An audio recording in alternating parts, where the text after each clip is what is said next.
just Andy. Oh, that's not bad. It's better than having to work. My middle daughter is having Thanksgiving this year. Good. My girls always do it. Worst of all, I moved to a really small house. It's really smart. Not enough room, so. So I'm not a good cook.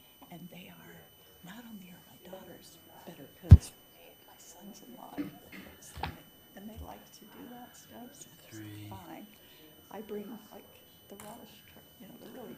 All right, it small is stuff. 11:07. We'll call this meeting to order. Kelly's here. We had some further discussion on consent agendas as to how we could possibly clean that up. I know in the school board, they have a consent agenda. You vote on that. The parks board, they don't even vote on the consent agenda unless there's a change. We got talking about what happens when you change administrations and when you change board members and they go away and you need them there to vote for the minutes or whatever. So we'll figure that out at some point in time. All right. So for today, the various minutes we have, who's all here? Looks like as if we can vote on the September 8th, October 5th, and we can do all of them. Okay, so you have the right people here to do all of them. So actually for the first two, it'll be Perry, Suzanne, and I voting for that, and then the last one, the three amigos here voting for that. So I'll make a motion to accept the minutes from September 28th, 2022, from October 5th, the bid opening meeting, and the minutes of the October 26th meeting minutes. And I'll make a motion. Is there a second? I'll second. Any further discussion about any of those? Ready to clean this up. All right. All those in favor signify by saying aye. Aye. All those opposed, same sign. Motion passes to get all the minutes caught up. Man, we're smoking. Okay. Then next, we have the financial information. I'll point to a couple updates for you on that. And there are some new fund numbers in the city. So top right corner of your financial reports, you'll see it has a new city fund. It's now a 4-digit number instead of a 3-digit number. We also are moving towards, I'm thinking maybe at the beginning of the year we might change it. Right now we have the income, obviously, we have expenses, we have pending projects that have future expenses, and then before we had the fund transfers, which are the breakdowns of various projects. What they've been doing in the treasurer's office, they've been actually cutting checks. So we're going to take a step backward and say, okay, what we're going to have now is we will have a check. The contractor could get a check from 4 people or 4 different checks to cover the project from those 4 different funds. And then come the first year, we may want to look at moving that. We know that the East End Fund and the Gateway Fund have been voted in a long time ago to make them a combined fund. So we probably when we go January 1, we'll try to clean that up. But for the time being, we still have a few things that are sitting out in the pending funds and the different things, and we're cleaning that up. But I think once we get past the first year, we'll go back to having basically here's the income, here's the expenses we already spent, and here's what's pending to be expensed. And we'll get rid of transfers because originally we thought we were going to do internal transfers and that kind of stuff, but we're cutting checks, so that's what corresponds to the bank statement. Is that clear as mud? Okay. All those in favor of mud? Okay. Then you'll see what we've done and say that's you'll notice in the projects we've cut the checks, it now shows like the percentage from the different groups. So 14% Humane Society Kennels, get 14% from it's on that one. But you'll see the percentages. I put it up front so you can see if there's something being shared by some other group, it'll be there. It won't be as exactly clear. You'll have to go to each of the funds to see who paid what, but it will shake out on the summary at the end by the actual fund if it came out of the infrastructure or that kind of stuff. Okay, so I will make a motion. We accept the financial information as presented. Is there a second? Second. Any further discussion? If not, all those in favor of accepting the financial statement signify by saying aye. Aye. All those opposed, same sign. That passes. Okay.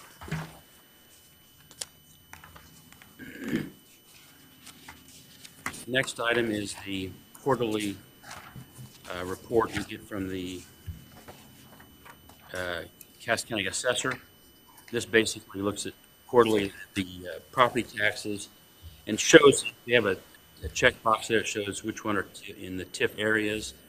And as is normal, they, by the time it gets to us, they pretty much has all have been settled, where they just, someone appeals and says, hey, I think you're paying too much property taxes, and they will then settle it in some fashion. I'm not sure what the process is, but those have all pretty much, again, they either be dismissed.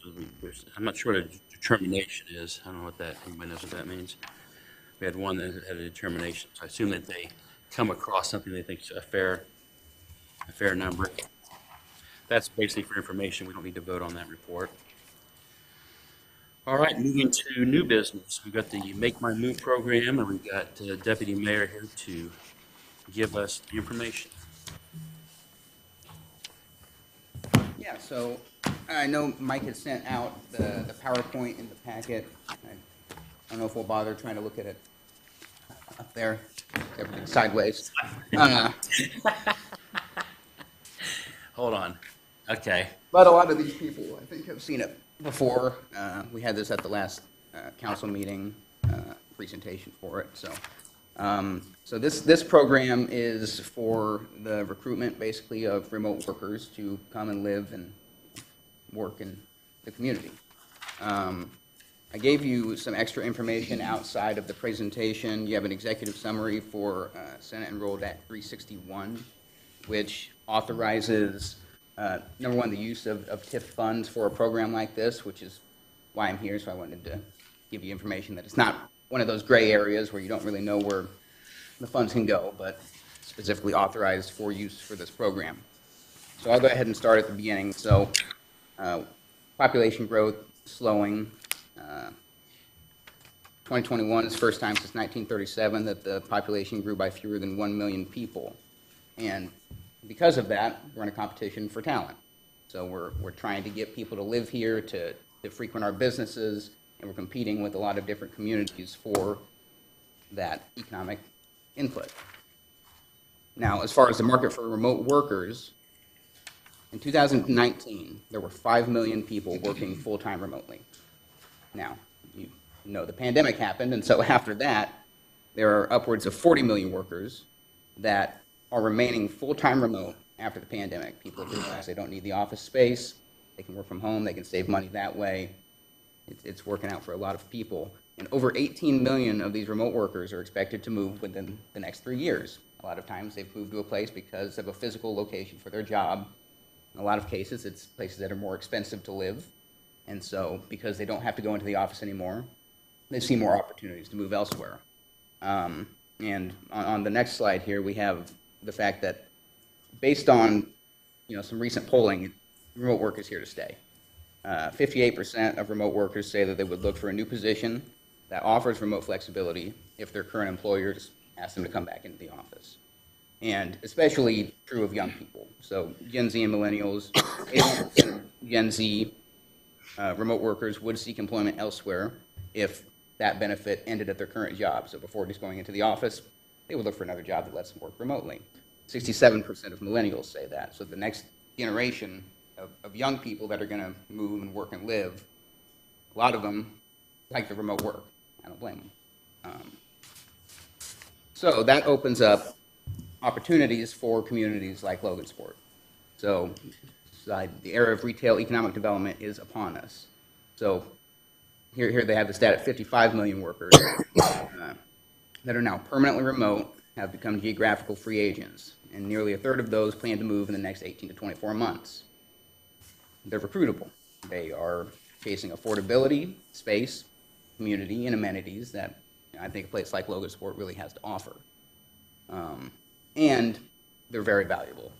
So if you go to the calculate ROI slide, this was a model developed by Indiana University to calculate the value of individual households that would move into your community based on a program like this.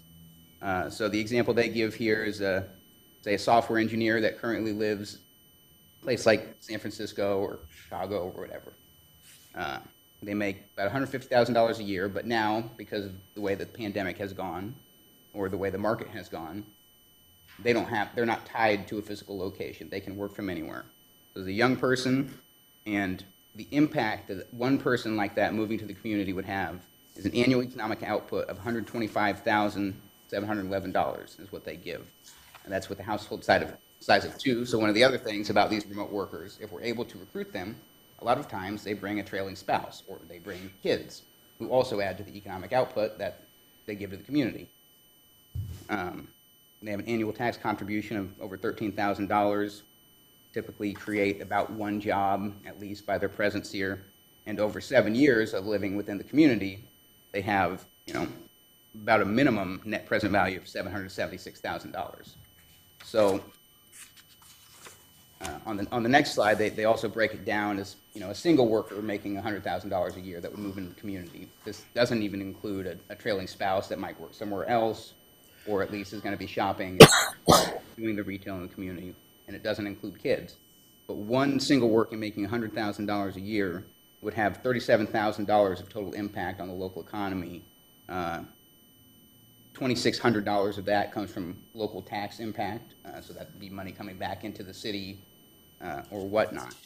And so with this opportunity before us, there's an organization called Make My Move that has partnered with the Indiana Economic Development Corporation to set up a matching program for communities like ours to put money into this program, get significant matching funds from the state, and then we'd be able to use their platform to recruit these remote workers to come live in town. And the crux of it is that basically there's a $5,000 moving stipend that is mostly funded through the matching funds that would allow them to basically be able to move without worrying about all those expenses that come with moving. So it basically de-risks the move for them. And then you work with the local community to find other soft incentives that can help to bring somebody in the community, help to make them feel like they're a part of the community, and hopefully gets them to stay longer than the program typically is. They have to stay for at least a year, 2 years, whatever, to get the full stipend. So you would give them half up front. Then if they're here for a year, you'd give them the other half. And then hope that within that time, we've been able to ingrain them in the community, make them want to stay, and raise their kids here, start a business, whatever. Later on in the slides, with this Make My Move organization, they have communities all across Indiana and really the Midwest, other places in the country too.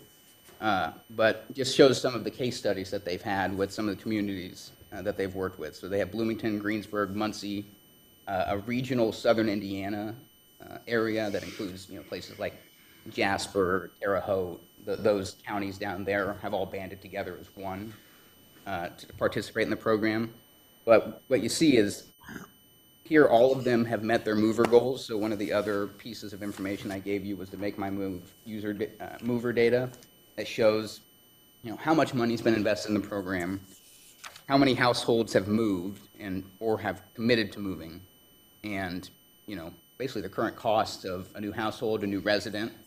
And when you look at that versus their economic output, typically looks pretty obvious on the return on investment of getting some of these people to move to town.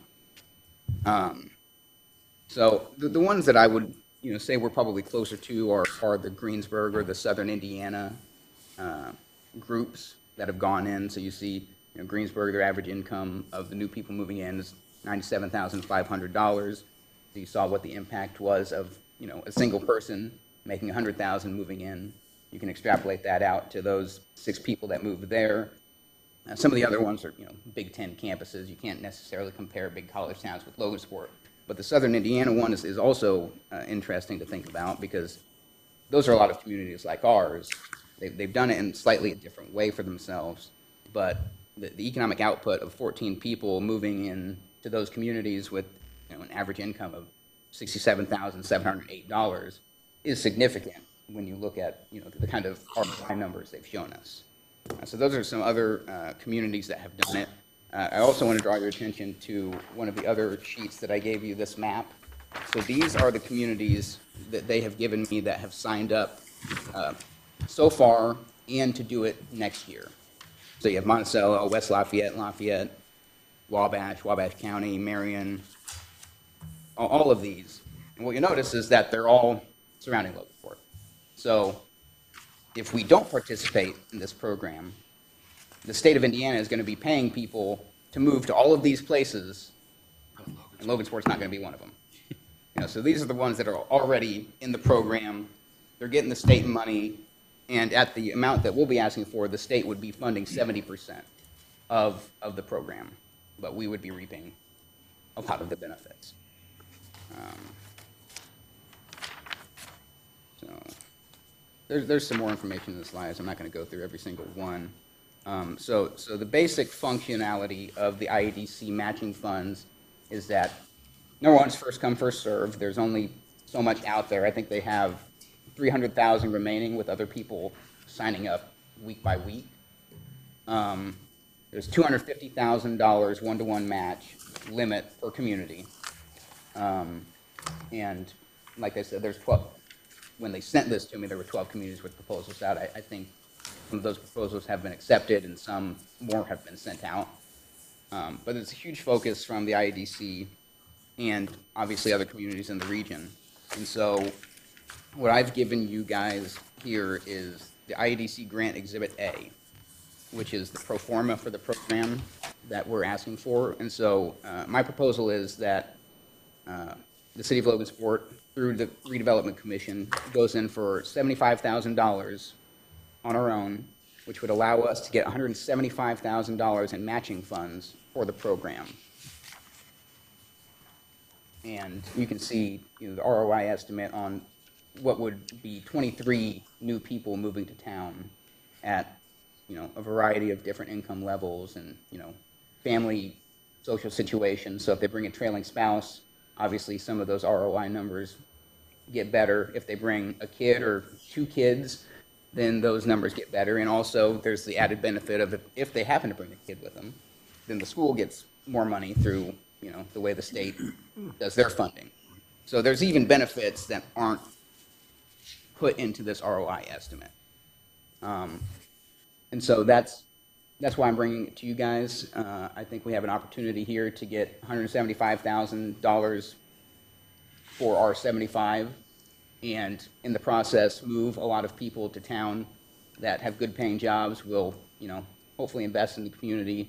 I mean, the ROI numbers look really good just here on paper, but if you just think kind of anecdotally about some of the people that are around town that may have benefited from this program at one point. I mean, you have people like Tim Eaton down at Science Project who could have lived anywhere in this region. We were fortunate that he chose to come to Logansport and used his extra disposable income from living in a more affordable place to open up a new business. So the ROI on him moving to town is much bigger than the minimum set out in this. And so I think that's kind of the hope, is that you get people that are living in a more expensive place to come move to town. They can have a more affordable cost of living, have a lot of the great amenities that we can offer and hopefully can offer more in the future, and that they're able to thrive here, raise a family. Hopefully we can encourage young people to come to town. And with the housing projects that the Redevelopment Commission is currently involved in with Lexington Village and getting all those done, the residential TIF, where we're get a lot of benefit from having those houses built and filled out more quickly. We could partner with this program to fit people into those, to custom build them homes, and make it really attractive for someone to come and live here. And also with the downtown housing that you guys are involved in trying to get those downtown apartments filled up. I think remote workers and younger people might be attracted to something like that if they're not into a single family home at this point. So we're able to offer a bunch of options, and the Redevelopment Commission is involved in every single one of them, has a lot of skin in the game on getting these things done. And I think it would be a good program for you guys to support. And the reason that I brought it to you so quickly is that we're running out of our chances to get the matching funds is really what it comes down to. And maybe they'll fund it again next year. Maybe we'll be able to access it. But right now we have an opportunity to get $175,000 from the state to get people to move to Logansport, and that benefits us in every way possible, I think. So I'm open to hear any questions. You have the information in front of you. And so really what I'm hoping to get today is whether it's a vote of approval or whatever, we'll have to do the resolutions and all of that. But I want the confidence to move forward with the IEDC to secure some of the matching funds so we can get out ahead of it. And let's say we signed a contract today. Our first payment wouldn't be until March because all of the payments come through the IEDC first. So we would sign something, get the IEDC matching funds. They would basically pay for the first part of the program until March while it's being developed. Our March payment would be like $1,300, I think, and then the rest of it would come in June when we'd have to have the majority of the funding in place. And then that's not even half of the money, but the rest of it would be spent. So the full $75,000 wouldn't necessarily be spent. There's some fixed costs in there, but the rest of the money would only be spent if the program is successful. So if we're paying the $5,000 moving stipend because we got someone to move to town, then those are the good marginal costs. Right. So that is that's kind of the information on how the funding works. But yeah, I'm open to any questions. I think it's a really good program. I know Mike and John Michael have been involved in some of these meetings. This was one of the things brought forward by our ARP Community Priorities Committee to the City Council, and for a variety of reasons. And having 5 people at the last meeting, it was not one of the things that made it through. But I think it's important enough, and I think some members of the TIF board can probably see the return on investment that the community could get for the money that we put into it. Yeah, for my 2 cents, it's a no-brainer. We're different than the city council. In our case, Bill Cuppy's going to tell you in a few minutes, he sold the bonds to do Lexington Village, which is all the infrastructure, do the roads, the sewers, that's now in place. So now I feel like an expectant parent because I know that we have to sell houses to pay the property taxes, to pay back the bond for all that infrastructure. So to me, this is somewhat of a no-brainer because we're wanting to build 52 houses, 54, 50, some number around that number. And the faster that we sell these houses, the faster the property. I mean, we have to wait basically. Property tax is always in arrears a year. So and the bond has laid money aside, I think, for 2.5 years, something like that, to cushion us. But the fact is, to me, I'm an old guy. All right, me and Kelly, me Suzanne, been around a while. I don't know. I think she's younger than I am. She's 32 something, 33. So anyway, but all my years of being in Logansport, I have a different feeling now about downtown Logansport than I have my entire life. If I was a young person, and then with Facebook, I get pictures, and there's a guy in town named David Mucker that sends out snippets from these different bands that are all over the freaking place. They're at Bonus Points and People's Winery and Black Dog and Science Project. And all the midnight, or whatever, you got the Hispanic mariachi DJ there on Fridays and Saturdays, or whatever it is. There's just stuff going on, people are evolving, cigar bars. Things. We're just getting downtown is becoming quite a place to me. What does that mean? Well, we have 4 people that say, "You guys just got Arby's? That's all you got?" Now I see these young people that want to work out of their homes. We're changing software at our store right now, and we've got people that call us for consulting that are from Colorado and Florida, and they're all over the country, and they're calling in and giving us advice, and they don't need to be there. It's like, wow, I guess this does kind of work this way. So I got the stars in mind up to say, okay, so you got these young people that get, I think the number was like 38% of the kids coming out of college are now going to be part of this generation that's going to be working out of their homes. What's Logansport? I mean, let's look at less than Monticello. You look at the map, less than Monticello. Okay, we've got Lexington Village. So if I'm a young kid, um, and they say, I'd like to have a home office. Now, in the old, if they come into Monticello, you say, I got to find a house that's got extra bedrooms, I'm going to be upstairs and like that. We can actually build them a house that will have, if their spouse is also doing the same thing, we can have 2 office spaces built, custom built for them in these homes because we've got the land. I mean, this is a once in a lifetime, this Lexington Village, where we're going to basically, the infrastructure will be done. This isn't having a developer that's going to say, oh, we're going to build these 3 houses and then we're going to have a gravel road until the year 5 or 6. We're talking about building this thing out. So people are going to be able to just buy a lot and plop a house down, and the street will be there, the sidewalks will be there, the street lights will be there, the sewers will be there. It's ready to go.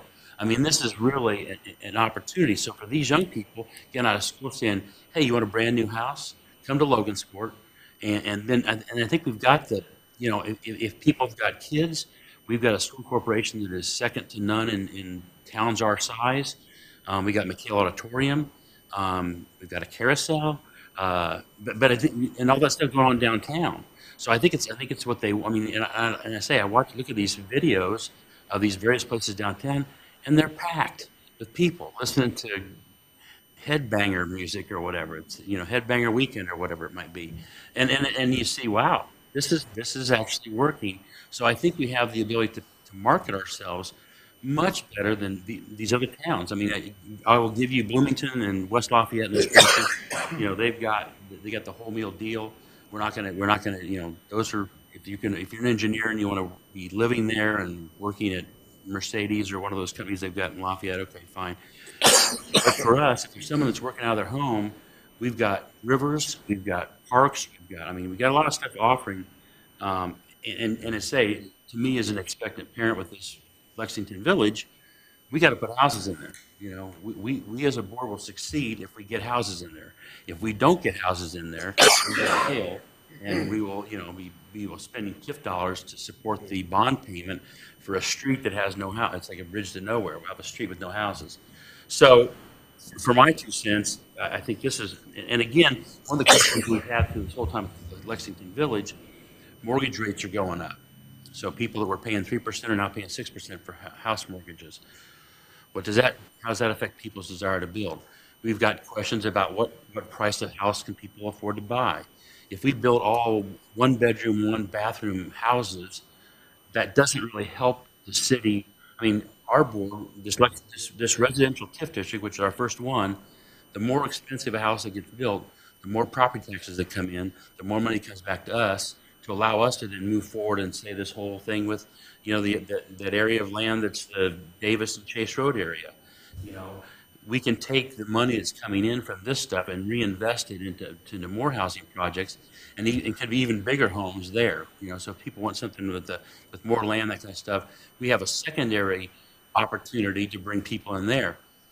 I don't know, they had some limits when they first came and presented this stuff to us as to what people's income needed to be. But the fact is, most of the times the people are talking about here can afford to have a rent payment or a mortgage payment that would get them into a house or more deluxe. So anyway, to wrap it up, I think in my 2 cents, I just think that, Just wondering if since that housing you project. put the website up there. Maybe. I don't know if that link will work. Thanks. Well, I was going to say, some of you have seen it, but I figured I might as well show the functionality of the website and how it's set up, differently. I think one of the other things that I didn't mention is that I think that there's a partnership with the county and potentially some regional partners available for this.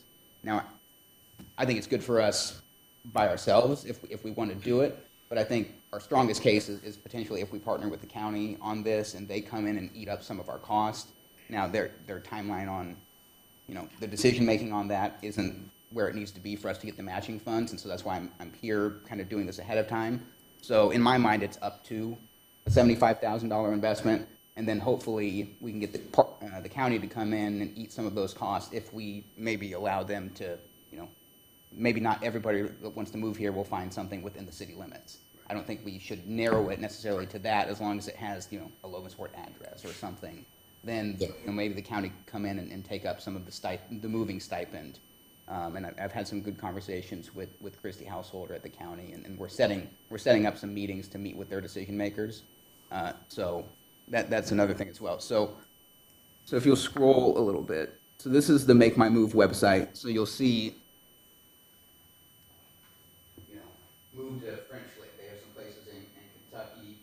They do it by county as well. So there is, some county municipality connection. So, and then there's also regional. So the Southern Indiana one, if you click on the Southern Indiana. So if you scroll a little bit, I think there's, so this is how it's set up, like for their region, to Jasper or Terre Haute or one of these other places through that regional group as well. I think there might be some strength in something like that. And I had some conversations planned with regional partners that might be something more for the future for the program for us if it's successful. Because I think pulling together with as many people in the area and getting options will be a good thing for it. But so the amenities that they offer. So everybody offers the $5,000 stipend for the moving expenses, basically. But what the communities have to come together and figure out are what are some of the soft incentives. So the Southern Indiana incentives, they have tickets to Paoli Peaks, and one of the tubing parks there. They have a lifetime membership, a local deli grocery cooperative, free round of golf at one of the local golf courses. So just little things like that on top of the stipend to make it attractive to someone that might be interested in those things, and getting involved in some of the activities in the area, will only help them want to stay and, take advantage of all that we have to offer. So you can foresee partnerships with the county, maybe, there's a France Park membership or something, or with, our golf course. Maybe there's, incentives that we can offer by owning our own golf course. Things of that nature. And there's all sorts of these, so I would encourage you to go on and kind of play around with it. It's very interesting. Everybody at the base offers that, financial stipend to get people to de-risk the move. But there's a lot of creative, soft incentives for some. I have a couple questions for you. So you're asking for $75,000, right? Yes. Okay. And is that one time, or is that reoccurring every year? So that is one time for the 23 movers. So if we get to our target on the mover target, and we decide that this program was really good for Logansport, then we would fund it again, and it wouldn't be the full amount because some of the program setup fees would already be included, so it'd be a little more efficient if we did it for a second round. But there's nothing that obligates us to do it again. If we fund it, So it's not a reoccurring fee. no, not unless we want it to be, and we want to get more movers year over year. If we actually do something with the Chase and Davis property, and we have another housing development coming through, and we say, hey, we want to put some money into this recruitment program again because it helped us fill up Lexington Village a little faster. Right. Yeah, those are decisions we can make kind of year over year. So if you move forward with this and we get people that are interested in coming, housing is very few right now. True. But once we get Lexington Village up, the ability to get into the internet will be available at Lexington Village. I mean, most of these at-home workers need. Yeah, and we've High had some volume. conversations about the internet there, maybe doing something that's not just, basic service, but there's a potential to lay some fiber in there as well. So, we don't necessarily have anybody there yet, but if down the road we have carriers that want to access that and we can make it, fiber ready, and that can be another pitch. Well, I think that's going to be important. Yes. And Greg Toth even said, he was in one of the meetings, that you guys would you'd run the whatever cabling, when you run your electrical stuff like that, they could run that at the same time in the same trench or however that works. Yeah, so have everything ready for when people Trench get stuff, there. I don't know. Yeah, you got volunteers. You just put work on me, I guess. Exactly. Just kind of working that in. Yeah, okay, It only makes sense to do that, wouldn't it, Bob? yeah. So, yeah, I mean, and I think that, I mean, in some of these meetings, I mean, some of it's creative. They've had like, you rent a grandparent or something where you'd have people come for babysitting and that kind of stuff. So you go to someplace where you're not in a big city, what do you have to offer? You know, I think we're pretty regionally oriented to where, you know, you're pretty easy drive to Chicago, Indianapolis, Lafayette, South Bend. Well, I see that, I think it'd be a good program. It looks like we need some buy-in from the community to help out, to make it look real attractive, right? Absolutely. And you're gonna have to put together this stuff to make us look attractive. So what we would do is, you know, if we have an understanding that there might be some funding coming, the mayor sets up basically a board for this, and that's where the kind of the funding would go through. That would be, you know, comprised of whoever we think it should be comprised of, probably a member of this body at least, you know, maybe Bill or someone from, you know, school corporation, whoever, to kind of make those decisions, weed through the applicants, because what you can see from, you know, some of the case studies is that can be thousands of applicants for, you know, we have 23 spots available, you know, through this $75,000. Now, if we run through that and want to, you know, increase our, you know, money available for the stipend, we can do that, but you know, there's a lot of applications to weed through. The company does a lot of it, but when they get to some, you know, however many people are qualified and meet the parameters that we want to set, so we can set income parameters, we can set, you know, whatever you want, you can set, you know, where they're going to live, things like that. As long as they meet those requirements, and they get filtered to our group that we set up, and then we have to make the decisions from there on who the most attractive, you know, candidates are. I mean, there'll be a difference between, you know, someone working at a tech call center and, you know, an executive for Amazon, which is one of the people that ended up moving, you know, to Greensburg through the program. And so, you know, those are the things we'll have to. And my memory was that the state of Indiana being involved, people have to come from outside of Indiana. These are not people that didn't. Yes. These aren't people who graduated from Purdue or IU. These people graduated from Colorado State.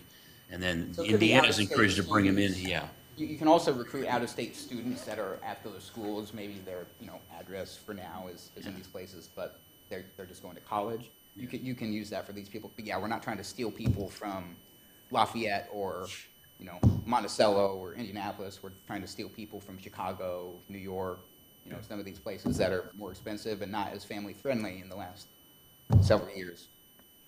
So I think we have a lot of attractive things to offer, especially with some of the housing pieces and just the general quality of life in town. I mean, it's been a fun time to be in Logansport lately, and I think we need to, you know, take advantage of that momentum. Oh, we need to keep it up. Exactly. Yeah. I'm And all even for it, Mike. the people you get to, I mean, something I've seen change over my years. Years ago, you'd have a factory in town, and that factory would encourage that plant manager to get involved with Kiwanis, the Rotary, or whatever. And those days are gone. You know, they may not even live in Logansport. They come drive in Logansport. They stay here. But these notions of these corporate companies encouraging those employees to get involved locally, it's not what it used to be. Right. So you never know. You get some of these young people, or you know, anybody comes here and gets involved, and now all of a sudden they're active in the United Way. They're active. You know, you just don't know. And apparently, they say a lot of times they'll have even some group stuff where people can they'll try to get people together that have moved to your community to have a little niche area or whatever. And I think, you know, realistically, it's not going to be hard. These soft gifts, you know, I'm sure you'd give something, you know, for Old Style to encourage people to come and visit and go, oh, look at this. And I mean, we have so many, you know, ethnic choices of food, you know, that somebody comes in and say, you know, here's some stuff to try, the Cuban restaurant, or the, you know, Guadalaran, never mind. You know what I'm saying? You go to those different restaurants. I think that's part of our package that we have that, again, makes us very unique to say, you know, and then you know, we've got France Park, you've got Indiana Beach, you've got things that are even close by that I think make us unique to some places. And not to mention, we don't have much crime here. compared to a lot of, these people that are living in New York or Chicago or someplace, and there's, But like those places, we're extremely diverse. So you're not, Right. people that would be worried about moving from those places to Right. a small town in Indiana, just, off the top of their head. We're one of the most diverse communities in Indiana and in the country. So, we have a lot of the big city feel and all of that to offer, as well as a small community. in our schools, I think we have now like 17 different languages. The people that are living here.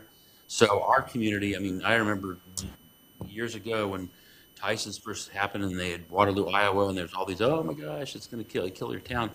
And our schools have done a wonderful job of really providing educational experiences for people that have a language barrier. You can't find a teacher that, is speaking Karen from Burma or whatever. So I just think that this is, and I say for this board in particular, we are now in the real estate business, and need to have, and there's been some discussion about that as to how expensive a house can people afford at Lexington Village. All of a sudden, these people, if you have to have one or two rooms to be an office, he has to either be a bedroom. If you have children, you're talking about maybe going to a second-story house. Now it's a more expensive house. Or you may decide you want a basement. That's a more expensive house. And that provides more property taxes, which allows us to pay I'm not being unselfish here. This allows us to pay that bond back easier. If we have a bunch of homes that are $300,000 a piece, we pay that bond back much easier than if we have a bunch of homes that are $80,000 and there's one bedroom and one bath and no garage. So I think we have an interest in trying to provide, obviously we want to make sure that anybody in Logansport that wants to live here, that they can have a house at Lexington Village. But I think at the same time, it brings the diversity in the community. We're used to diversity. And then beyond that, it gives us opportunities for other people that can, enjoy what we have here. So, anything else? Perry, you got any thoughts? Yeah, I actually have experience with this stuff, so I can tell you from experience, real numbers, instead of just being on paper. We had a person come in, it was funny, I was just looking at the example of San Francisco. Hey, This Perry. guy works for Dell Computer, Hey, and he Perry. moved from San Francisco. Pull your mic toward you, will you please? And he moved from San Francisco with his wife that's actually an opera singer. They came to Logansport, bought a home, and then they turned around and bought another home for an Airbnb. Thought it was extremely cheap to do so. Works remote. I guess the people he actually deals with is people over in Europe with his, he calls them a team. That's one example. We had another person move from Indianapolis up here because of the small town feel. We had just had one move into one of my Airbnbs. He'll be in my Airbnb for 2 months looking for a home. His home, believe it or not, I'm not shy, so I always ask people, believe that. His home he's moving from is like $450,000 home in Charlotte. Moving here and thinks this place is unbelievable. So you have examples that's real. So I called, reading this, I called Memi and I said, hey, how many people have you actually had to move from out of town into Logansport this year alone? Herself, and she has 5 realtors for her, herself, she's had approximately 17 people. So what gets me the most, and I'm looking at these numbers, like our population. I don't know who's doing the census in our population, but I'm in my truck. I think I live in my truck.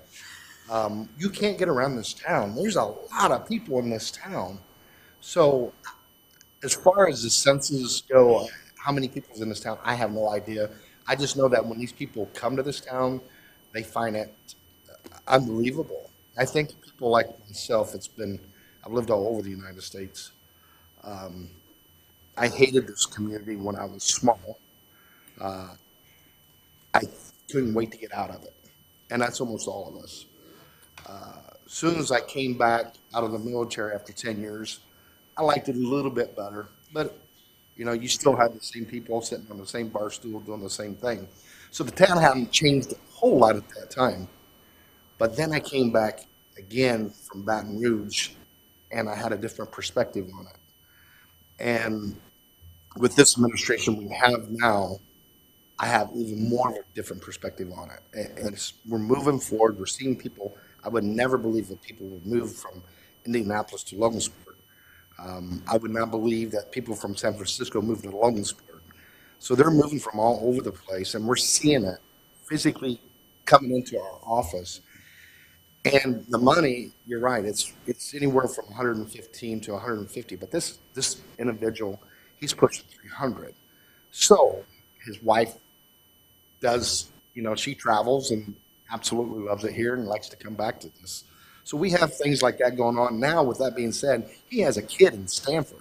He's thinking about moving here when he graduates. So we have that kind of an impact. So to me, if we wouldn't vote on this and give them everything we can, I think it's ridiculous because I'm physically seeing this happen, and it's crazy.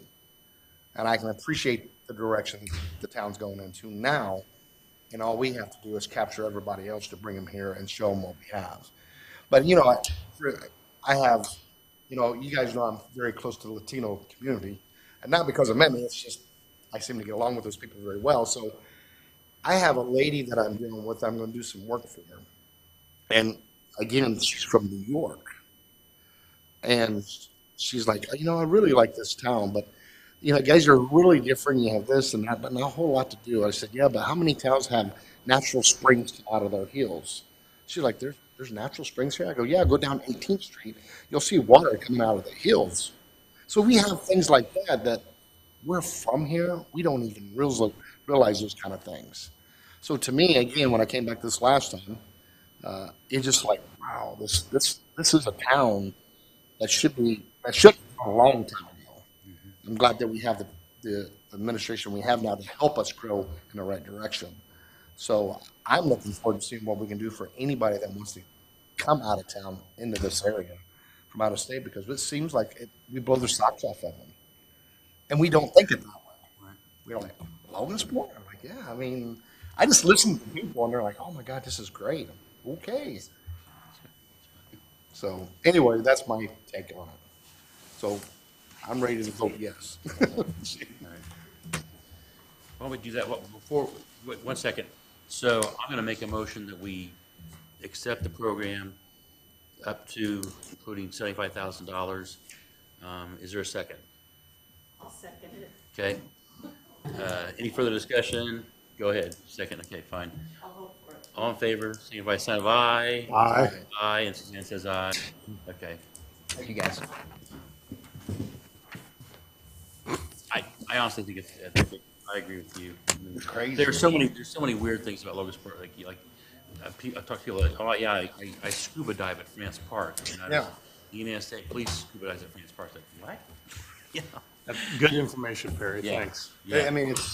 It's really, to me, it's phenomenal. Yeah. No. Being born and raised here and then leaving here and coming back and, multiple different times, you just see the town differently every time you come back. And now when you see these people come in, they're just like, wow, this is really a beautiful place. Yeah. Even your city people, meaning Memi was born and raised in Houston, Texas. She will not go back to Texas but to visit. She literally loves it here, and she's a city girl. Well, that's what you're seeing a lot of these city people. It's like, I love the city, but Indianapolis is right down the road, and, Chicago's right up the road. So, we're right in, like you said, right where we need to be to enjoy anything that's big from a big city. And it's neat the opportunity that's available here. Yeah.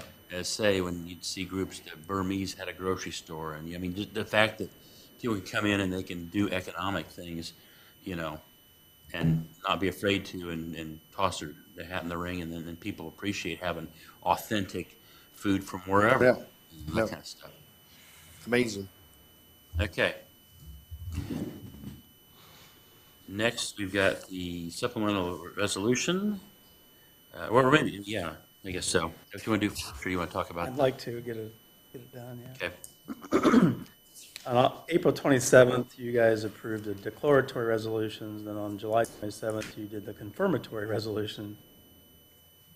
What was found at the auditor's office from Candy, there were some additional parcels that we needed to add to it.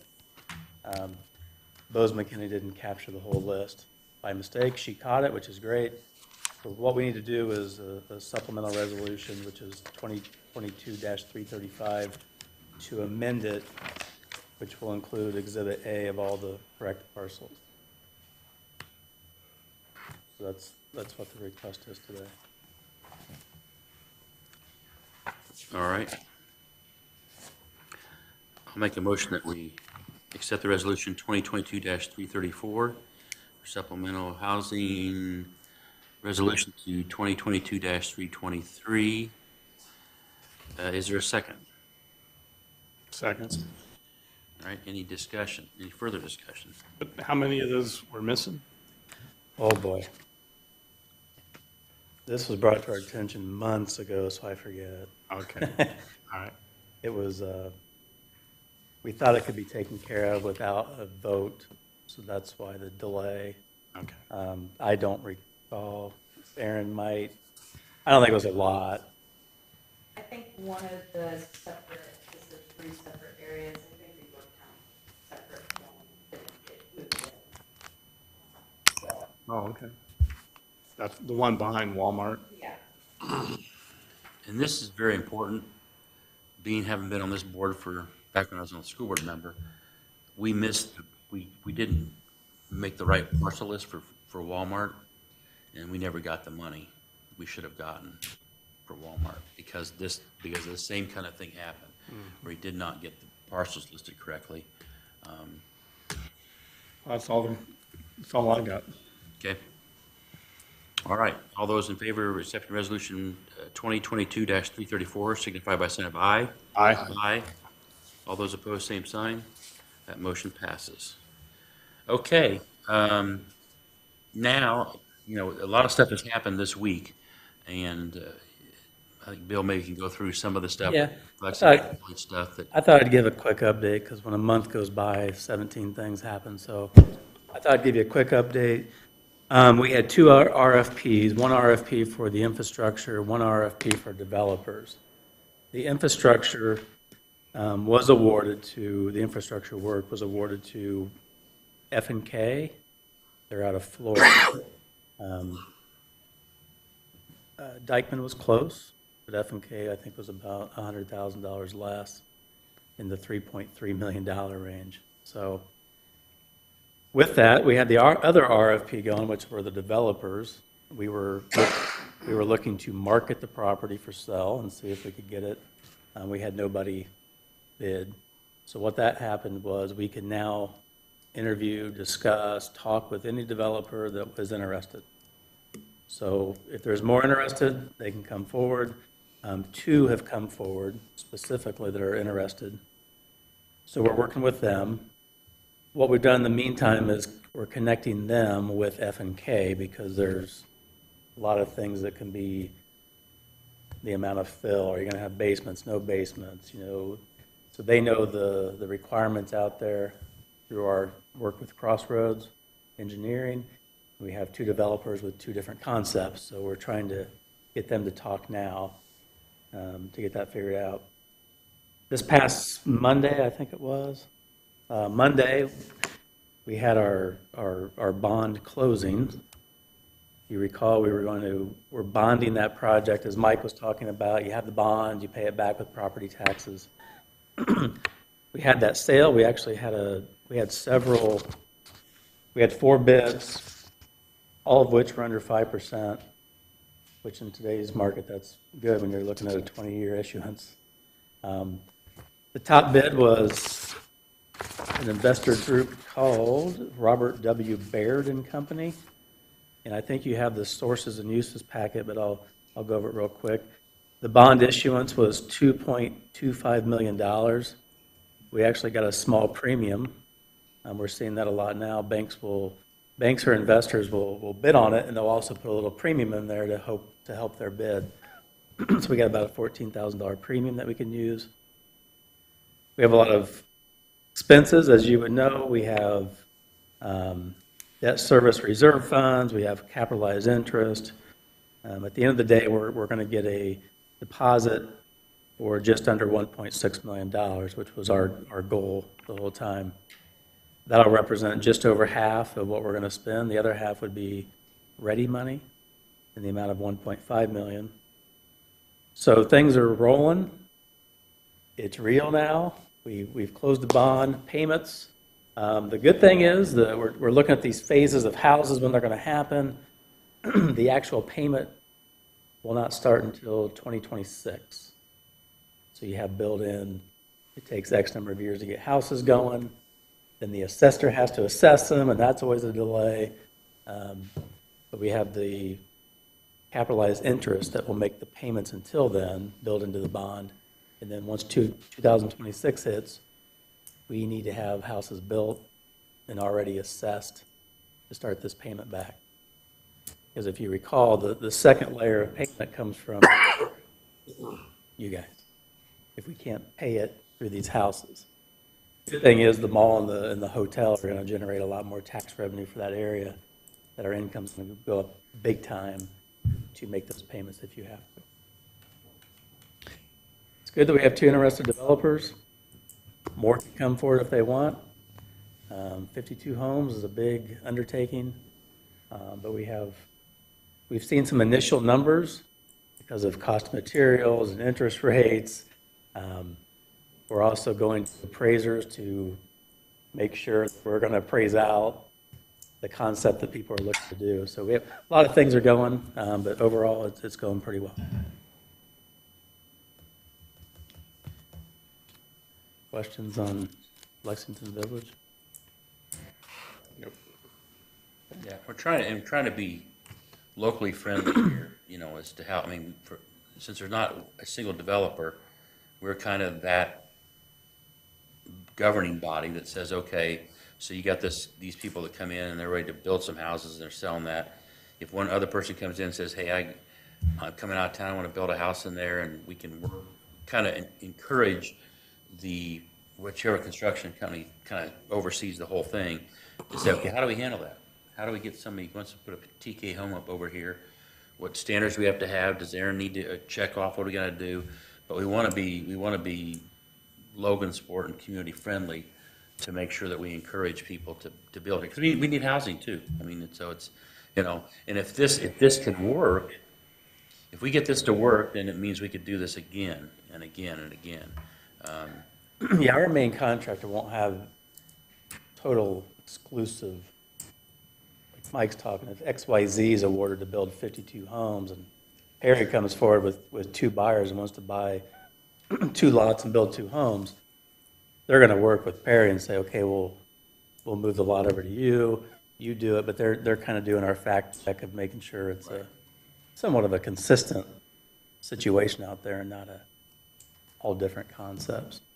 So yeah, local, even if they're not the main, they can still participate on a smaller scale. And the TIF board owns the land now, so we can help to make sure, you know, so we don't say, you know, we can help to get that property moved to some person who wants to build there, and, you know, but then under standards of this neighborhood.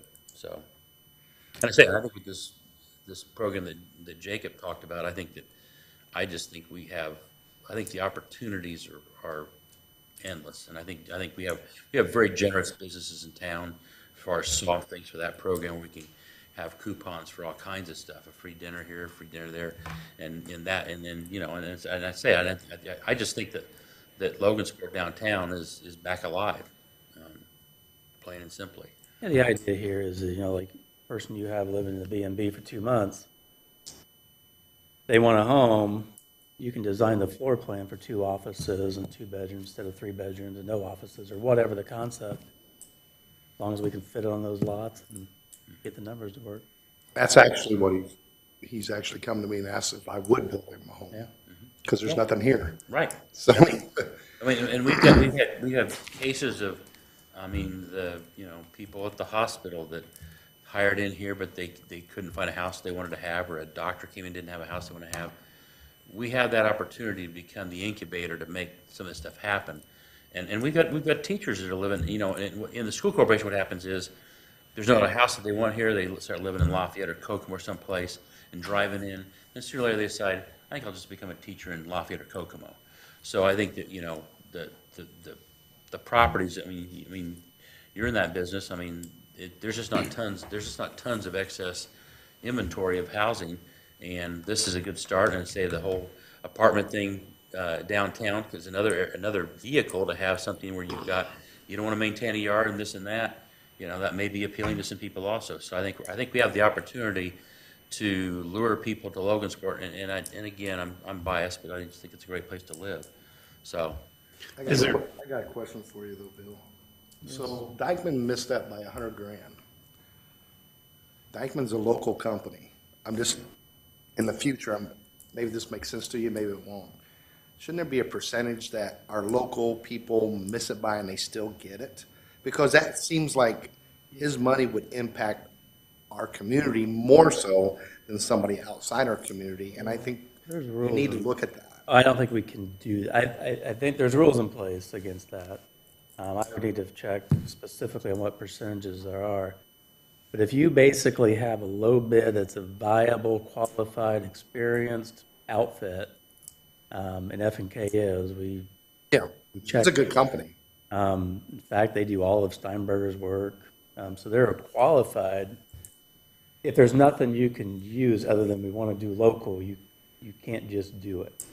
There's rules against that. The good thing is, under F&K, we have local contractors. Right. Subs were bidding on both sides. I obviously would have loved to have Dykeman's, but it's just against the rules that we have. We can't just take It it. just looked like it would, I know. We've done that before on various commodities, insurance, police cars, stuff. Then all your bids dry up. Word's out, that the local guy. Gotcha. He's gonna get it, so it's like, hell, I'm not wasting. so I'm not gonna, yeah. And according to like what Bill was saying, you're by law, you're mandated to take the lowest bid unless you can qualify why that bid should not be accepted. And then if you throw out the lowest bid, you literally throw out all bids in. Start over. We were happy to see both bids. Our engineer estimates were 4.4 million. To have the real numbers come in was refreshing, because Is there covenants involved in that at all, Bill?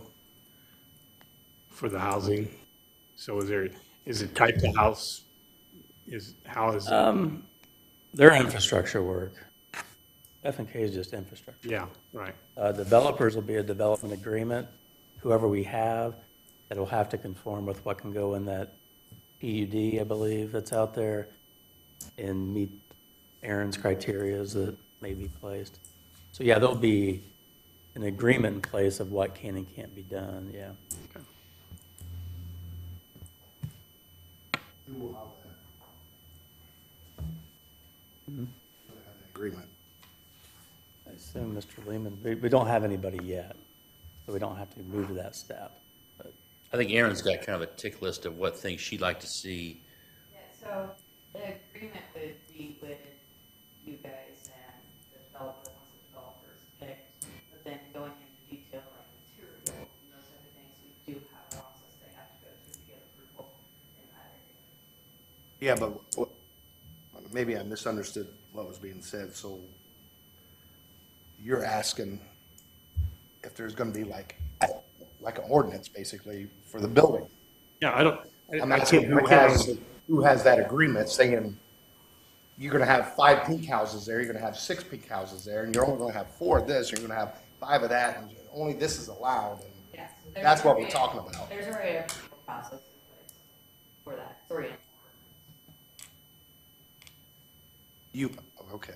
there's already a zoning ordinance for that PUD, that there is a process, and there's a board they have to go to before it can be built, knowing what it's gonna look like. So they'll have to propose, these are like the 4 types of houses that are gonna be there, this is what they're gonna have, these are the colors we're gonna use, the setbacks are gonna be, landscaping, blah, blah, blah, blah. So you guys have that then? Yeah, that's already, Okay.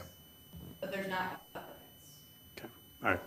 And I don't think there's going to be, sometimes you see these neighborhood committees then too for some divisions where you can only have clear Christmas lights or something on the outside. I mean, I don't see it's probably being that radical as some of the cities that have, this This I is how think, I much- mean, I've lived in a lot of different communities, but the nicest community I lived in had that. I mean, you had to have a certain mailbox. That certain mailbox was $600. But guess what? That community was, I mean, there was no problems. Right. Everybody wanted to live in that community. So it wasn't, the $600 wasn't nothing. So that's why and we have more communities in Logansport like that in the future, but not be a bad thing. Yeah. We do not go into that much detail. We do talk about material, color, placement, and those type of things, and structure, but not down to lighting and Yeah. decoration. I guess the reason I said it was just protecting us. We're paying the bill. Yep. And, Oh, yeah, and I guess we need to protect because what Mike said, the better house is in there, the more money we're getting. Right. And you do see, I say, my daughter's just moved into a neighborhood and they've got all same mailboxes, but there's one developer, they make all the rules. So it's a private deal for them. We're kind of trying to promote Logansport. So we walk a kind of a different line, but at the same time, the bottom line is, we're gonna foot the bill on that bond whether we sell a house or not. Yeah, right. So, Yeah, and if Perry wants to build a house there, he's gonna know what. here's what the limitations Yeah. or whatever, and so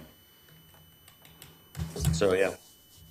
I have no more questions. Yeah, and I want to thank Bill. I mean, he has worked extremely. I mean, some of this stuff blows my mind when they send you a 199-page document for this bonding stuff. I haven't got it all read yet, and I will be on that. I'm working on it. I just can't stay awake to read it.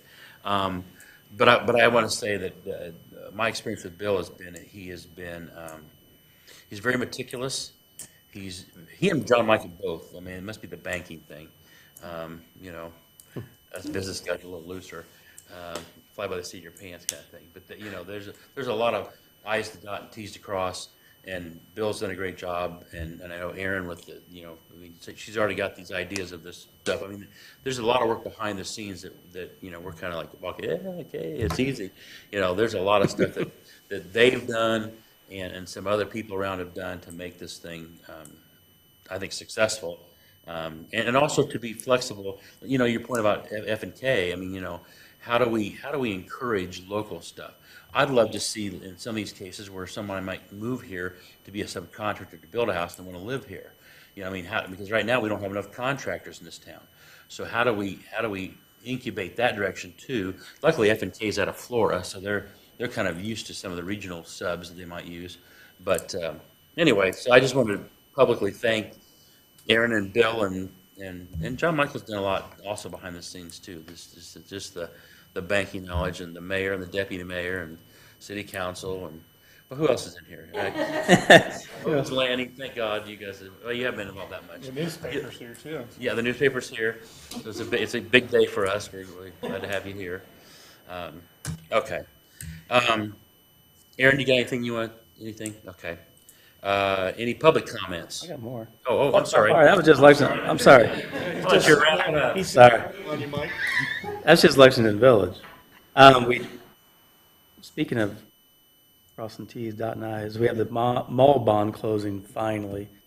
I've got a 5-inch binder back there. I've got to get signatures. I got to get about 50 of them from Dwayne and about 75 from the mayor. But today we're going to wrap that up hopefully, and that'll get done.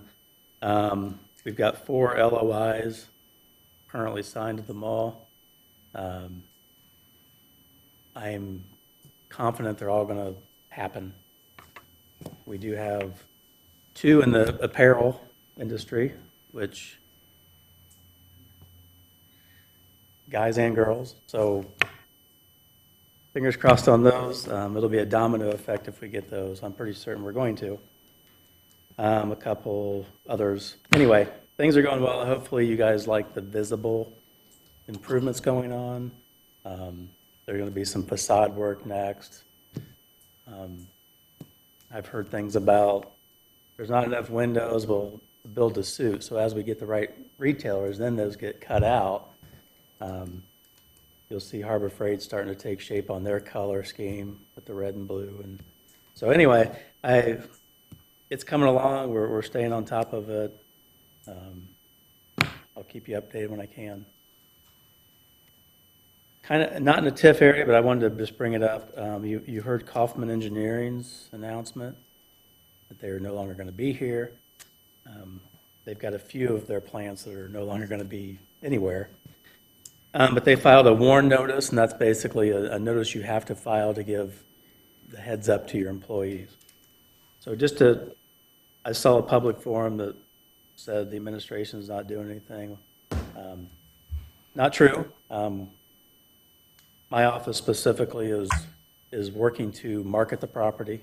There's some more act stuff you can't do, so you kind of have to do some stuff behind the scenes, but we're working with the Region 4 Workforce Board to fill the gaps that other employers in town need. They're looking for employees, trying to match it up, trying to find the right mix.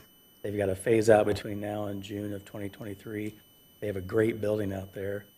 This could be a potential opportunity for us to have some inventory in town. It's actually, they're technically in the county. If you look at the boundaries, we carve, they're not in the city of Logansport, but they are in the county, and they're very close to us. So we are working to place people and to market the building. So just want to let people know that. If you know of anybody, send them to me. Like if you know 3 people that work there, or 2 people, or you know of somebody, just send them to me and we'll do our best to place them. So that's it. I will say, for the record, we've sold some materials to Wendy's. It's not normal that you get materials bought locally, and they made that choice to be part of the community. So I will say, have myself thank you, because a lot of times you look at it and go, damn, that all came from Chicago, or that all came from Minneapolis or someplace, and you're thinking, we could have competed locally. You don't usually get that chance. So it was nice to see them on their own to want to be part of our community, since it's the second time Wendy's been here. I saw your wrap on the outside of it. Yeah, I thought I'd take pictures of that. Yep. Okay. Just any comment from you guys? Anything you got? Our next meeting is scheduled for December 28th. I don't know if that's a good or bad date, but sometimes we get freaky that time of year. We get those things happen, like we do with Thanksgiving. I have not heard anything from the mayor's office yet as whether we're all going to be retained. I presume I've not heard any bad stuff, so I assume that we're all. And then also, if anybody, sometimes I don't know what I asked. Was it Dwayne for the meeting? We used to have a list of like what our terms were, like when our terms expired. I have no clue. I think it's just you stay until you quit, Until they lock the door. or until administration changes and they want to clean house or whatever. So that will be our next meeting will be our last meeting of the year. Right now it's for December 28th. If we find out closer to time, if anybody says, hey, I can't be there because of the holiday, let us know. And sometimes it depends on what Aaron and Bill have that we need to bring forward or whatever. But then the first meeting of the year we'll have to get sworn in again, I believe. There's some pressing stuff pending on the Riverside development. Okay. But I didn't get the proposal today like I was hoping to get you guys to look at it. December 28th is a long way away. I may be requesting Okay. a special meeting or move that one. Right. I don't want to say that. Yeah. Usually I think the 20th is usually pretty good.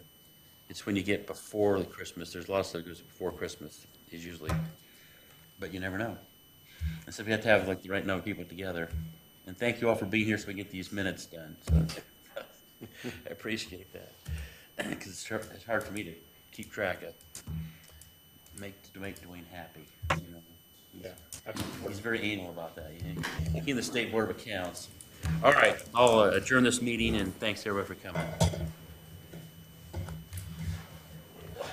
You guys got to sign some stuff here. Hold on a second. Oh, Only one.